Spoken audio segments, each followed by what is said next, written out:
No church that follows Jesus Christ would ever go jump on a live stream and talk about a former female member who left and give them some kind of name like Gina Blue Waffle and then start talking about they had STDs. That's your IUIC. So that's it. That's one example of a high. Yo, did you mute me this whole time? Yes. Was I muted? Oh yeah, convenient. Because you didn't want me to fully flesh out my question.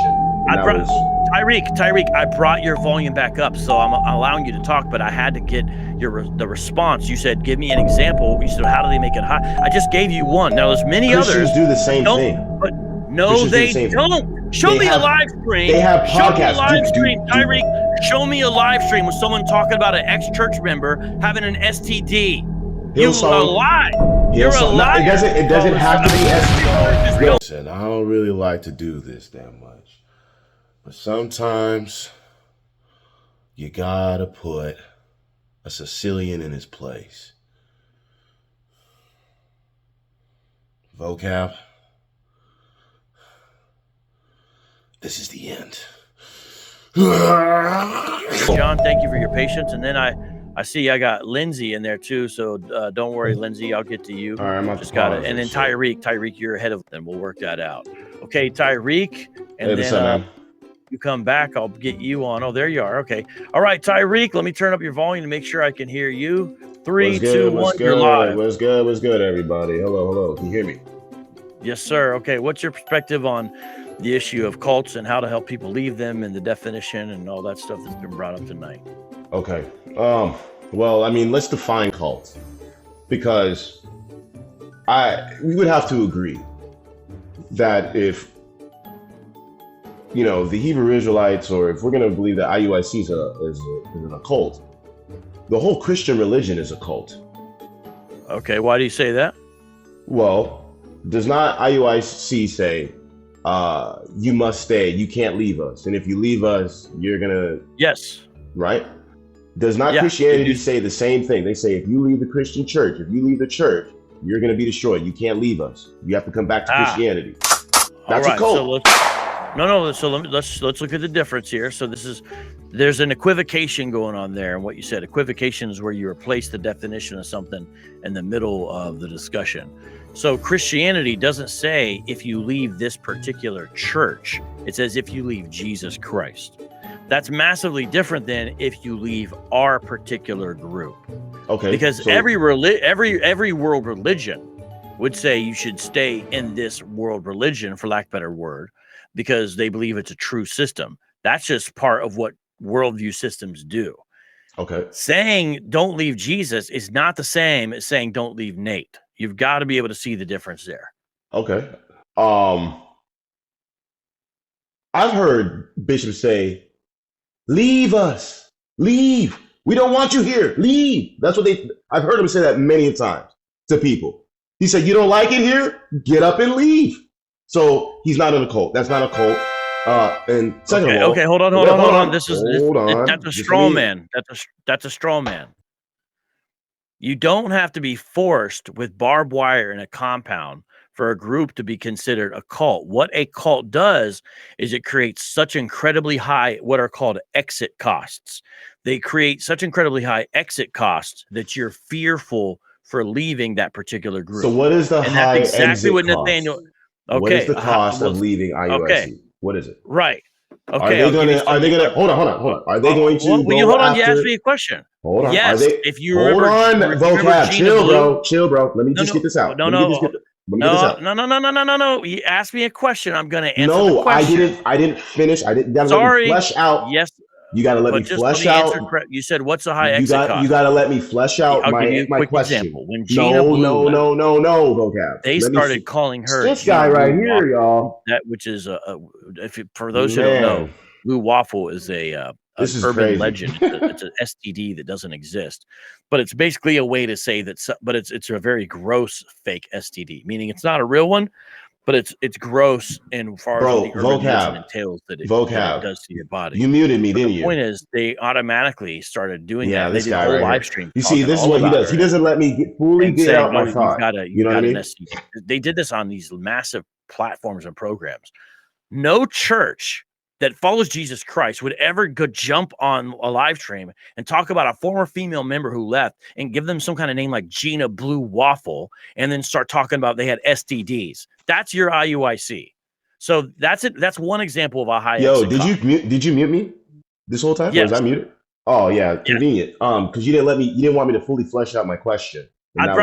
Tyreek, I brought your volume back up, so I'm allowing you to talk, but I had to get the response. You said, give me an example. You said, how do they make it high? I just gave you one. Now, there's many Christians others. do the same thing. But no, they don't. Show me a live stream. They have podcasts. Show me a live stream, Tyreek. Show me a live stream with someone talking about an ex-church member having an STD. You lie. You're a liar. It doesn't have to be Christian churches don't do that. Vocab. No, are you gonna let me speak, bro? If you're gonna scream over me, your volume is up. But I do not like liars, and you're a liar. I'm not lying. Christian church. Okay, give me an example. One example, bro. Case in point. Give me an example. I was just gonna say case in point, right? Look at this guy. You're emotional. Calm down. Give me an example. I'm trying to. Basically, look at the scandal in Hillsong. There was a scandal in Hillsong with the pastor. Everybody was talking about him. Everybody was slandering the guy. The media. No, the Christianity. The Christian church. The Christian church. The leaders of Christian churches. All right. So now I have another topic, Vocab. If you First of all, please. It's not because he left a particular church. What is wrong with you? You can't keep your category straight. It's because he committed sin while as a pastor. What is wrong with you that you don't understand the difference between someone leaving a cultic group, having high exit costs, and a pastor who's caught in sin and gets in trouble? And why was Gina? How are you that blind that you do not understand the difference? Vocab. You are obviously someone who pays dues to IUIC. You're obviously a full-fledged purple and gold due pay member. No one would be this blinded, or you send them a lot of super chats. No one would be this blinded unless they were fanning out. Vocab.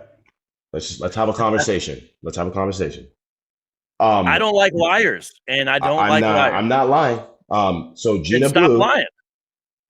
So is this how it's going to be? You're just going to cut me off every time I say something? I'll wait. I'll wait. Go ahead. Get it out. I'll wait. Well, there's two other people behind you, so it's we don't have to do this. I'm trying to talk to you, but the fact is you're just saying a bunch of stuff that's not true, and you're not willing to be corrected. Are you willing to be corrected that Christian churches do not do their ex-members like what they did to Gina Blue IUIC? And that's just one example. So you're saying that throughout the annals of history of Christianity, is that what we're saying? Oh, gosh. Is that what we're going to say? Throughout all 2,000 years, Vocab, you're telling me this has never happened once, therefore proving IUIC is not a cult? Bro, how goofy can you be? IUIC establishes incredibly high exit costs for ex-members. I'll give you another example. There was a Latino. I wanted to say something else though, because I think you're gonna filibuster and you're gonna kick me off. I'll give you another example. You know what I mean? There was a Latino brother who left, and when he left, they started saying he was a conquistador. He probably wasn't even a real Issacharite.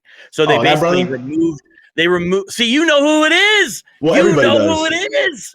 See, you've been following IUIC for a while. Vocab, you know your team. Can you chill out, bro? Don't act can like you we calm operate down? like you. Why are you acting irate, bro? I'm very passionate about this. I understand that. Just calm down, bro. I want to have a conversation. Cool, but you don't get to tell me. I'm listening to you, but you don't get to tell me. All right. I apologize.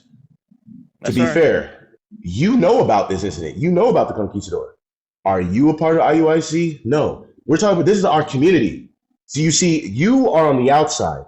You're looking on the outside at our nation, at our people, right? And you know more about us. That's why we feel like you're an agent, bro. So I'm just gonna leave that on the table, right? But the point is that Gina Blue, when she was kicked out, she committed sin, bro. She was transgressing. She was not keeping the Torah. That's why she got kicked out. So the same way how the pastor, he in Hillsong, he committed sin, he got kicked out. And guess what? Everybody started talking about him. He's never been the same ever since. Now, last thing I want to say, okay, before we move forward, right? You said that the religion of Christianity, you say Christians, they do not say to leave Jesus. They say you can leave our church if you want to. You know, you're not bound to stay in our congregation, but don't leave Jesus. You said something to that effect earlier, and I couldn't agree more, right? it's the same thing with us. We say the same thing. We say, listen, you can leave our congregation. You don't have to follow us, right? But do not deny the truth. Notice, Vocab, and this is something that you really got to analyze for yourself, is that all of these people that you have completely come against, all these years, all the blood, sweat, and tears that you vainly tried to do to cause our people to lose the truth, it hasn't worked. Because everybody who's been kicked out of an organization, everybody who's had an issue with the organization or whatever congregation, I've never heard not once where they've denounced that they were Israelites. I never heard them denounce that Jesus was in fact black. I never heard them ever denounce that so-called Negroes are Israelites. I've never heard of it. So if you can please show me the evidence, you know what I mean? I would definitely love to hear about it. Yeah, sure. Marcus Webb, for example, he does not think he's an Israelite. The guy I'm interviewing Saturday, IUIC, a former IUIC member, he doesn't think he's an Israelite. And they don't talk about Jesus as black. They know he's not white, but they don't think the betrayal. They don't think the betrayal. Nobody thinks Jesus is white except for white supremacists these days. No, the betrayal the IUIC has on their poster boards, they don't think that's accurate though, because they've actually looked at history now.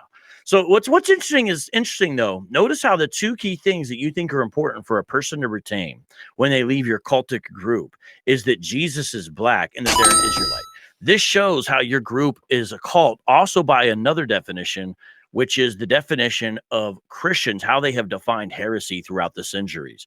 Because the two key things that you think are so doctrinally fundamental aren't even relevant to the New Testament. They're never in the pages of the New Testament. You never see anyone in the book of Acts talk about it, and yet you think that's a fundamental thing. So, Tyreek, do you deny that IUIC makes incredibly high exit costs when people leave the organization and sometimes even threatens them with stories of bad things that have happened to past members who have left? Is that not true that they do that? So when you say stories, are you saying slander? Are you saying... No, this person left and look at what happened to them. Is that not true that IUIC shares stories about ex-members and the horrible things that happen when people leave IUIC? You're telling me you've never heard those stories? You know what, Vocab, I want to be honest with you. I'm going to answer you. I'm going to say, yes, I've heard those stories. Now let me finish. Yes, I've heard those stories. But when they said these bad things happened to them, were they lying when they said, listen, bad things happened to this person? Did bad things actually happen to the person? If something bad right. did happen to them, then it's not like they're lying, right? So they kind of have a reason. And what we and I understand Vocab, because we honestly, IUIC, all of the Israelites, you would agree that we are enemies of the gospel, don't you? Yes, you're not my personal enemy, but you're definitely an enemy of the gospel. Yes, absolutely. Okay, so if we are enemies of the gospel, which you are trying to preach, then that means that ultimately we're your enemy. No. Yes, we are. Listen, we're enemies, bro. Honestly. And I want you to fully understand that, bro. You are our enemy. And the feeling is no, yeah, you definitely think that. Yeah, so you definitely think that. But here's the thing. I have hope for you. I don't think that you are completely gone. No, I'm not. Yeah, I'm dead serious. I don't think you are completely gone. I understand that we're having the conversation. And you know what's so crazy? I was kicked out of IUIC, actually, for teaching the mark of the beast. That's why I was kicked out. So you're actually talking to somebody who was actually a part of IUIC, who was actually serving. I didn't get in purple, but I was in all black. Oh, you were in the younger men's the younger guys. It's not about younger men. When I say younger, sorry, it has everything to do with rank. The newer members, the newer members, the guys who wear all black. It's not even that. It's just it deals with promotion. So you can be there for a long time, but if they don't feel like they're ready to promote you, then they're just not going to promote you. I understand. Yes. Okay. No, that's a good clarification, and I do appreciate that. But just to the audience, if you go out on the street and you see the guys he's talking about, because a lot of people, they think IUIC, they think purple and gold. But if you go out there enough and talk to them in real life in person, you'll see there's always a number of guys who basically don't say anything. And they're all black. Usually they'll have all black on. Right. And they're not only young men. He is right about that. But on a practical level, just from my eyeball experience, they tend to be on the younger side, but it is correct what he's saying. So I do believe you what you're saying, but I also don't think you're, and I'm not trying to say this in an insulting way, I don't think you're entirely gone, because the fact is you're willing to talk to me, right? And you're willing to be honest about some of these things. Well, you know why I'm willing to talk to you. You know why I'm willing to talk to you, Vocab, is because I'm quite sure you're familiar with the doctrine already, right?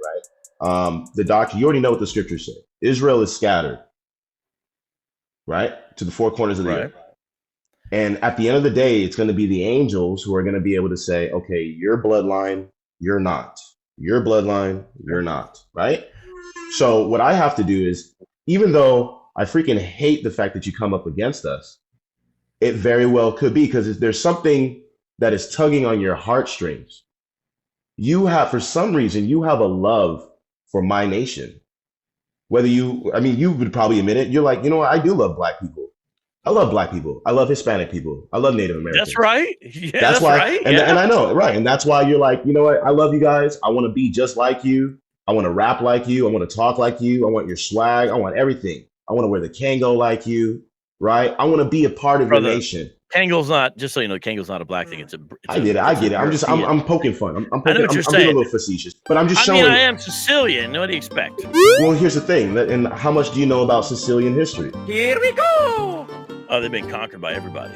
Well, the history shows. The history shows. Let me just say this for the record. The history shows that the Moors, our people, Jews, we went up in there and we got all the women and we have offspring. So all I'm saying is the reason why I'm willing to talk with you, Vocab, is because I can see that, because even when you do go up against the Israelites, it's not necessarily like a hatred, like you want to see them be destroyed.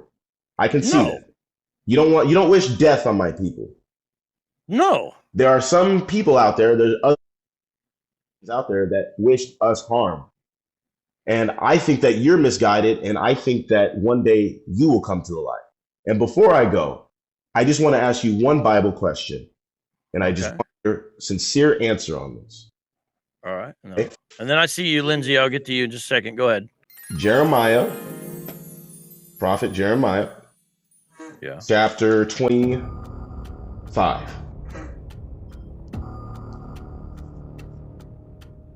Okay, Jeremiah 25. I'm going to give a super short answer, though, because this isn't a smoke room and it's not about cults, but go ahead. I got it. So basically, my understanding of eschatology is I believe the nations will be punished for what they have done, the same way how Israel was punished. And then after they're done with their punishment, God will bless the Gentiles. It is my understanding that this is exactly what Jeremiah prophesied about in Jeremiah 25 concerning the cup to all the nations. Now, my question is verse 26 on down. 26 down to like maybe 28. Read it real quick for you. It says, "In the kings of the north, far and near, one with another, and all the kingdoms of the world which are upon the face of the earth, and the kings of Sheshach shall drink after them. Therefore thou shalt say unto them, Thus saith the Lord of hosts, the God of Israel, Drink ye and be drunken, and spew and fall, and rise no more, because of the sword which I will send among you. And it shall be," and I'll finish really quickly. It says, "And it shall be, if they refuse to take of the cup at thine hand to drink, then shalt thou say unto them, Thus saith the Lord of hosts, Ye shall certainly drink. For lo, I begin to bring evil on the city which is called by. And should you be utterly unpunished? Ye shall not be unpunished, for I will call for a sword upon all the inhabitants of the earth." So my question to you, Vocab, is do you agree that all of the nations will have to drink the same cup that Israel had to drink. The floor is yours. Yes, everyone outside of Christ, and that includes wicked Israel if they're not in Christ. And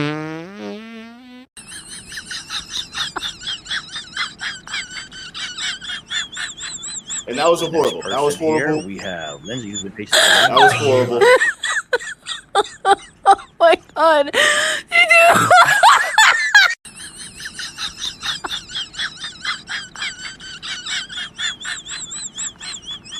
Now, the point is, the crazy part is that he says the believers in Christ don't have to drink of the cup. But then Jesus Christ said, you have to drink of the cup. Are you worthy to drink of the cup that I'm willing to drink? Didn't he not say that? And what was that cup represent? It represents persecution. It represents captivity, slavery. So my question is like, there's always been believers, right? There's from the time of Moses all the way before them, Adam, right, or Abraham, right? But specifically, let's just deal with the Old Testament. There's always been believers who follow God, and the Most High didn't save them from captivity. But for some reason, like Daniel had to go into captivity. Ezekiel had to go into captivity. Who else was in captivity? Habakkuk, he saw his land get taken away from him. He saw the destruction of his people, right? Ezra, Nehemiah, Mordecai, Esther, all these people who had faith, who believed in God, still had to go through slavery. But for some reason, right, Vocab, I guess, because you believe in Jesus Christ, you don't have to go through slavery? Nah, buddy, you're going through slavery. And he knows that. And he's trying to get around it. He's trying to fight against it. I'll bring out one scripture real quick. I want to go to Numbers 24. Numbers 24 and 8. We could just start right here, verse 3. And he took up this parable and said, Balaam, the son of Beor, hath said, and the man whose eyes are open hath said, he hath said, which heard the words of God, which saw the vision of the Almighty, falling into a trance, but having his eyes open. How goodly are thy tents, O Jacob, and thy tabernacles, O Israel. As the valleys are they spread forth, as gardens by the riverside, as the trees of line aloes, which the Lord hath planted, and as cedar trees beside the waters. He shall pour the water out of his buckets, and his seed shall be in many waters. And his king shall be higher than Agag, and his kingdom shall be exalted. Verse 8, God brought him forth out of Egypt. He hath, as it were, the strength of a unicorn. He shall eat up the nations, his what? His enemies. According to the Bible, the nations, the Gentiles, the Goy, are his enemies. So, Vocab, if you're not one of us, then you are our mortal enemy. That's what it's saying in the text. It says we're going to eat up the Goy, the Goyim. It says, and shall break their bones and pierce them through with his arrows. Verse 9, he crouched, he lay down as a lion, and as a great lion, who shall stir him up? Blessed is he that blesseth thee, and cursed is he that curseth thee. You know what I mean? And there's no Jesus Christ and none of this. He's seeing the future, and he's saying, listen, at the end of the day, the Messiah is going to come and destroy all the Gentiles. Period, point blank, Vocab. So hold that L.